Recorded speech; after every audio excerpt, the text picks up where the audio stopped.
السلام علیکم، welcome to our channel Biya اور مالا۔ کہانی سے پہلے if you are new on our channel and you haven't subscribed yet تو ہمارا چینل بیا اور مالا سبسکرائب کیجیے and do not forget to press the bell icon. میرے بھائی کا نام احمد تھا۔ وہ ایک محنت کش کسان تھا۔ ہمارا علاقہ بارانی تھا اور کھیتی باڑی کا دار و مدار زیادہ تر بارش پر تھا۔ بارش ہو جاتی تو فصل بھی اچھی ہو جاتی، ورنہ شہر جا کر بھائی کو محنت مزدوری کرنی پڑتی تھی۔ ہمارے علاقے پر تو غربت نے صدیوں سے اپنے خونی پنجے گاڑ رکھے تھے۔ پہلے انگریز حاکم تھے، وہ ہمارا لہو مانگتے رہے، پھر انہوں نے ہماری قسمت کی ڈوریں علاقے کے جاگیرداروں کے ہاتھوں میں تھما دیں اور خود اپنے ملک سدھار گئے۔ دنیا میں پیسے والوں کا اشارہ چلتا ہے یا پھر رشوت کے بعد سفارش کام کرتی ہے۔ غریبوں کے پاس یہ دونوں چیزیں نہیں ہوتی۔ یہاں طاقتور آج بھی جس کی چاہے پگڑی اچھال سکتے ہیں۔ میرے بھائی کے پاس بھی ایسی ڈھالیں اور ذرہ بختر نہیں تھے کہ ہم اپنی عزت کو خاک ہونے سے بچا لیتے۔ ہمارے چچا زاد کہتے تھے کہ احمد نے اگر اپنی بہن سجل کا رشتہ نہ دیا تو ہم سجل کو اس کی شادی والے دن اٹھا کر لے جائیں گے اور ان کے گھر میں اندھیرا کر دیں گے۔ سجل کو لوگ روشنی کہہ کر پکارتے تھے کیونکہ وہ روشنی کی طرح اجلی اور خوبصورت تھی۔ وہ ابھی چھوٹی ہی تھی کہ ہمارے چچا نے اس کا رشتہ اپنے بیٹے کرم داد کے لیے مانگ لیا تھا، لیکن والد صاحب نے رشتہ دینے سے انکار کر دیا۔ پہلی بات کہ کرم داد سجل سے 10 سال بڑا تھا، اور دوسرا وہ علاقے کے بدماشوں کا سرغنہ ہی نہیں بلکہ غاصب بھی تھا۔ اس نے ہماری 6 بیگھے زمین پر قبضہ کر رکھا تھا۔ والد صاحب اپنے اس بھتیجے سے سخت نالاں تھے اور اپنے بیٹے کو ہدایت کر دی تھی کہ اگر زندگی وفا نہ کرے تو میرے بعد کرم داد سے سجل کی شادی ہرگز مت کرنا، اور نہ ہی ان لوگوں سے ناتا جوڑنا، کیونکہ ان سے ناتا جوڑنے سے بہتر ہے کہ میری بچیاں عمر بھر کنواری رہ جائیں، کیونکہ یہ رشتہ دار نہیں بلکہ ہمارے لیے بچھو ہیں۔ اللہ کی کرنی ایسی ہوئی کہ والد صاحب کی زندگی نے سچ مچ وفا نہ کی۔ سجل ابھی 16 سال کی تھی کہ وہ داغ مفارقت دے گئے۔ اب گھر کے سربراہ میرے بھائی احمد تھے اور ہم دونوں بہنوں کے رشتے انہوں نے ہی طے کرنے تھے۔ خاندان کا رواج یہ تھا کہ رشتے اپنے ہی خاندان میں ہوتے تھے، لیکن اب نوبت آ گئی تھی کہ اس رواج کو توڑ دیا جائے۔ جبکہ چچا زاد بھائی ہم دونوں بہنوں کو اپنا اثاثہ سمجھتے تھے۔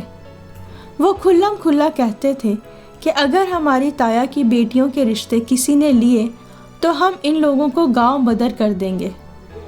چچا اور ان کے بیٹے عرصے تک سعودی عرب اور دبئی رہے اور کافی دولت کما لی، پھر کاروبار کیا اور مزید امیر ہو گئے، جبکہ ہمیں 2 وقت کی روٹی کے بھی لالے تھے، کیونکہ ہمارے پاس صرف 4 بیگھے زمین تھی اور باقی پر زور زبردستی انہوں نے قبضہ کر رکھا تھا۔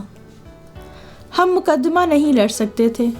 جب کچھ پلے ہی نہ ہو تب آدمی عدالت کا دروازہ کیسے کھٹکھٹا سکتا ہے؟ خالی دامن تو انصاف دلوانے والے وکیل بھی منہ نہیں لگاتے۔ چچا کی وفات کے بعد ان کے بیٹے بار بار رشتہ طلب کر چکے تھے۔ بھائی ہر بار انکار کر دیتے، کیونکہ ہم دونوں بہنوں کا بھی انکار ہی تھا۔ والد کی اس نصیحت کا ہم سب کو پاس تھا کہ یہ رشتہ دار بچھو ہیں اور ان سے کبھی ناتا نہ جوڑنا۔ بڑی بہن سجل شادی کے قابل ہو چکی تھی۔ وہ 20 سال کی ہو چکی تھی۔ جب والدہ نے بھائی کو فرض یاد دلایا تو انہوں نے اپنی بیوی کے بھائی سے رشتہ طے کر دیا۔ یہ اطلاع ملتے ہی چچا زاد کرم داد کی دھمکی آ گئی کہ خبردار، کسی کو رشتہ دیا تو اسے گولیوں سے بھون دیں گے۔ سجل پر پہلا حق ہمارا ہے۔ بھائی نے ان کی دھمکیاں سنی اور سن کر خاموشی اختیار کر لی۔ اس سال فصل ذرا بہتر ہوئی تھی۔ انہوں نے ماں کی رضا سے عبدل کے ساتھ شادی کی تاریخ طے کر دی۔ نکاح والے دن جبکہ سارے لوگ جمع تھے، اچانک شور اٹھا۔ میرے چچا زاد بھائی بندوقوں سے لیس ہو کر آ گئے، اسلحہ کے زور پر مجھے اور بڑی بہن کو گھیر لیا، پھر دلہن بنی سجل کو اٹھا کر لے گئے۔ بھری بارات کے سامنے میرے بھائی کے چہرے پر خاک ڈال گئے۔ کوئی بھی اس سانحے کے لیے تیار نہ تھا، سوچا نہ تھا کہ جو دھمکیاں دیتے ہیں وہ اس قدر بھی گر جائیں گے کہ وہ سب کچھ کر گزریں گے۔ ایک غریب آدمی سوائے کفِ افسوس ملنے کے اور کر بھی کیا سکتا تھا؟ گاؤں کے لوگ اکٹھا ہو گئے، کہا کہ یہ واقعہ ہمارے سامنے ہوا ہے، تھانے چلو، ہم گواہی دیں گے۔ زمین پر پڑی پگڑی خاک جھاڑ کر بھائی نے سر پر رکھ لی اور کچھ لوگوں کے ساتھ نزدیکی تھانے چلے گئے۔ تھانے میں کسی نے سیدھے منہ بات نہ کی، کیونکہ میرے چچا زاد نے پہلے ہی پولیس والوں کو کھلا پلا دیا تھا۔ احمد بھائی بے مراد واپس لوٹ آئے۔ گاؤں کے کچھ معزز لوگوں کو اس بات کا بہت دکھ ہوا۔ انہوں نے کہا کہ ضلع کے سب سے بڑے آفیسر کے پاس چلتے ہیں، دیکھتے ہیں یہ کیسے پرچہ درج نہیں کرتے۔ بڑے صاحب کے پاس پہنچے تو انہوں نے گاؤں کے معززین کا گلہ سنا اور پھر تھانے فون کر دیا۔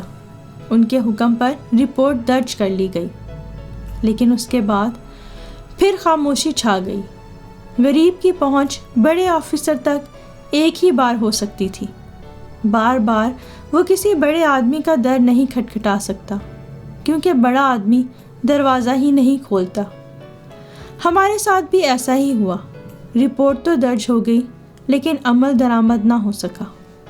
بھائی جب بڑے افسران کو درخواست دیتے تو پولیس کاغذی کارروائی کر لیتی، مگر ملزموں کو گرفتار نہ کرتی۔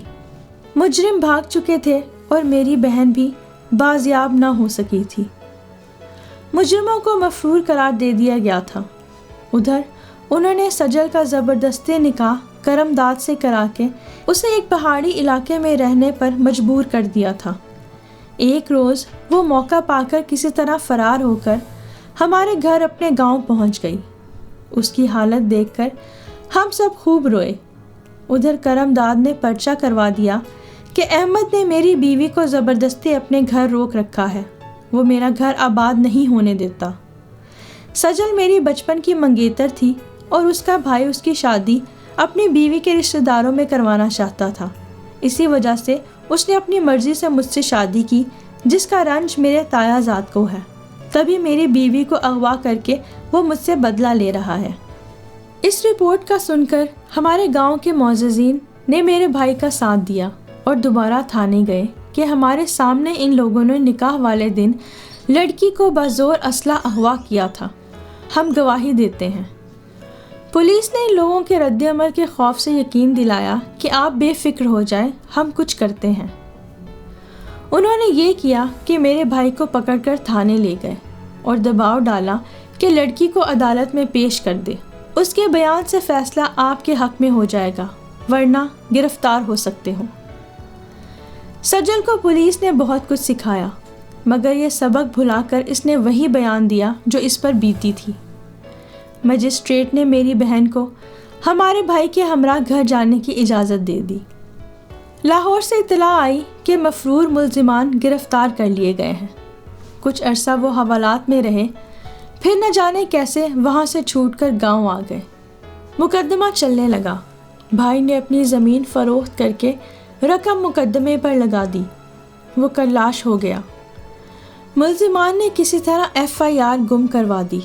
شکایت پر جب مجسٹریٹ نے تھانے دار کو طلب کر لیا تو پولیس نے کسی اور بہانے سے بھائی کو گھیرا اور مجبور کیا کہ بہن کو پیش کرو۔ وہ چاہتے تھے کہ سجل کا بیان کرم داد کے حق میں کرا لیں۔ ان کو توقع تھی کہ ایک دیہاتی سی لڑکی ہے، ڈر جائے گی، مگر مظلوم کی بھی ایک زبان ہوتی ہے۔ عدالت میں سجل نے وہی کہا جو سچ تھا۔ اس نے رو رو کر بتایا کہ کرم داد نے اس پر ظلم کیا ہے، اسے زبردستی نکاح نامے پر انگوٹھا لگوایا جبکہ وہ ان کے شکنجے میں تھی۔ اس نے کبھی اپنی مرضی سے اس شخص سے شادی نہیں کی، اب وہ اس کے ساتھ نہیں بلکہ اپنے بھائی کے ساتھ رہنا چاہتی ہے۔ عدالت نے روتی ہوئی مظلوم لڑکی کے سر پر پناہ کی چادر ڈال دی اور اس کو بھائی کے ساتھ جانے کی اجازت دے دی۔ دیہات کی عورتوں کو انصاف ملتا ہے یا نہیں، لیکن اس روز ہماری بہن کو انصاف ضرور ملا اور وہ ظلم کی تاریکی سے نکل کر پھر سے اپنے گھر آ گئی۔ میرے بھائی نے روتی ہوئی مظلوم بہن کو پناہ دی، مگر اس کے ساتھ اس کے وجود میں پرورش پانے والی دشمن کی نشانی کو بھی پناہ دینی پڑی۔ ظلم اور بربریت کی اس زندہ نشانی کو کہاں تک اور کس کس سے چھپاتے؟ اب لوگوں کے بے تکے سوالات کا سامنا تھا۔ جب بہن کے دکھی چہرے پر نظر جاتی، دل پر گولی سی لگتی تھی۔ کافی سوچ بچار کے بعد امی اور بھائی نے یہ فیصلہ کیا کہ اب ہم نے خود کچھ نہیں کرنا، جو کرنا ہے اللہ نے ہی کرنا ہے، کہ وہی رب کریم ہے جو سب مشکلات کو حل کرنے والا ہے۔ چند دنوں بعد کرم داد نے صلح کے پیغامات بھجوانے شروع کر دیے کہ جھگڑے پر مٹی ڈالو، مجھ سے اپنی زمین واپس لے لو اور میری بیوی میرے حوالے کر دو، ورنہ اس بچے کے باپ کا نام لکھواتے ہوئے سر کو جھکاؤ گے۔ بدنامی تو جو ہونی تھی ہو چکی ہے، ہم ایک خون ہیں، پھر سے مل جائیں گے، ہمیں سکون آ جائے گا اور تم بھی ہم سے مل کر طاقتور ہو جاؤ گے۔ بھائی نے سجل کو بتایا کہ وہ لوگ ایسا کہہ رہے ہیں، اب تمہاری کیا مرضی ہے، جیسا تم کہو گی میں ویسا ہی کروں گا۔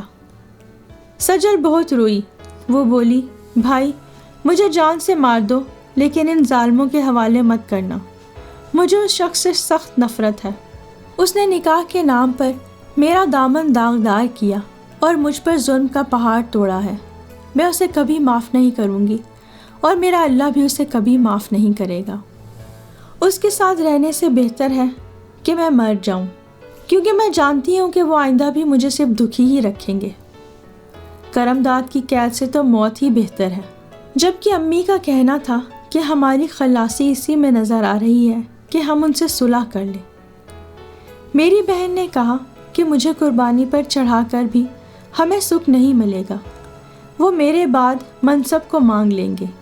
میری طرف اشارہ کر کے بولی، اور پھر یہ ساری زندگی قربانی کا بکرا بن کر ایک ظالم اور عیاش مرد کے ساتھ زندگی گزارنے پر مجبور ہوگی۔ اس کی بات سن کر میں نے برملا کہا، ہم مر جائیں گے لیکن ان کے پاس نہ جائیں گے۔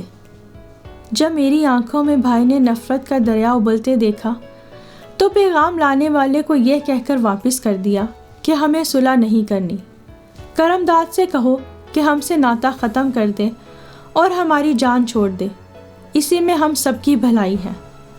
اس وقت تو وہ خاموشی سے چلا گیا، لیکن اگلی رات ہماری زندگی کی سب سے تاریک رات تھی۔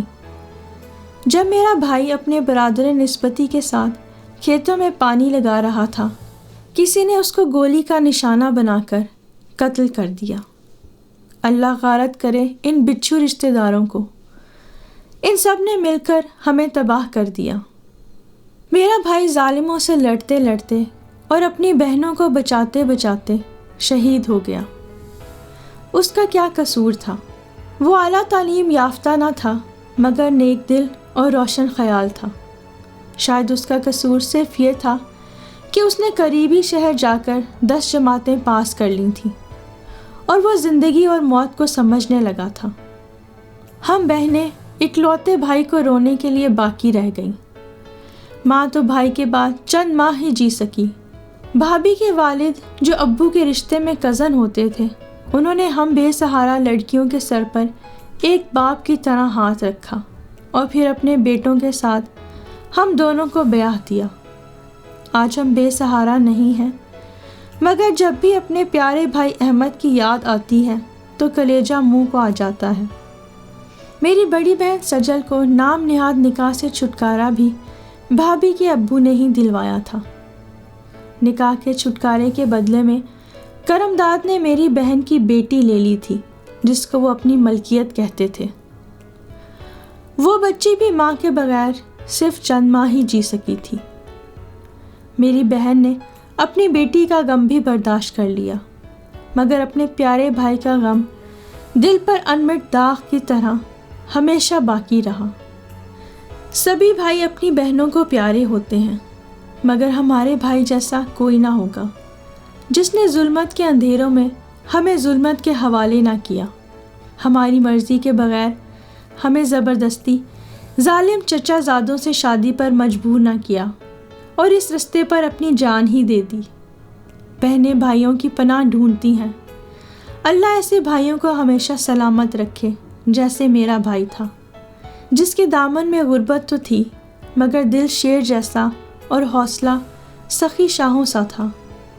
آج اس واقعے کو گزرے نصف صدی سے بھی اوپر وقت ہو چکا ہے۔ میری بڑی بہن وفات پا چکی ہے، لیکن میں بیتے دکھوں کی گردان کے لیے ابھی تک زندہ ہوں۔